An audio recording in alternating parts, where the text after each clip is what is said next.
माणसाला चांगल्या सवयी ह्या उशिरा लागतात, पण वाईट सवय अगदी चुटकीत लागून आयुष्य बर्बाद करते. त्यातलंच एक सवय जी असते ती दारूची सवय, तंबाखू, गुटखा या तिन्ही सवय किंवा या तिन्ही व्यसनापासून मुक्ती जर का आपल्याला हवी असेल किंवा त्यावर कुठला उपाय हवा असेल तर अशी भरपूर गोष्टी करून सुद्धा बऱ्याच जणांना त्याच्यातून बाहेर पडता येत नाही.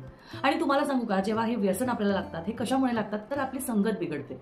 संगत बिघडली की वेगळ्या वेगळ्या व्यसनामुळे आपल्यालाही त्रास व्हायला लागतो. आणि त्याचबरोबर तुमच्या कुंडलीतील राहू सुद्धा हा खराब होतो.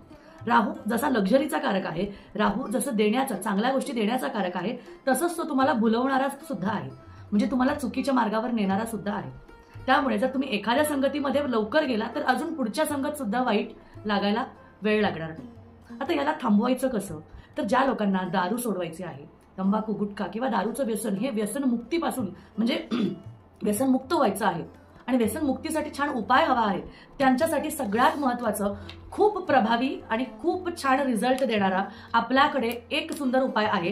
तो म्हणजे ॲमेथिस्टचं ब्रेसलेट तुम्हाला धारण करायचं आहे. आणि हे ॲमेथिस्टचं ब्रेसलेट तुम्हाला शनिवारपासून धारण करायचं आहे. त्याची विधी कशी करायची, काय करायची हे करण्यासाठी आपण खाली दिलेल्या नंबरला कॉन्टॅक्ट करू शकता. श्री स्वामी समर्थ.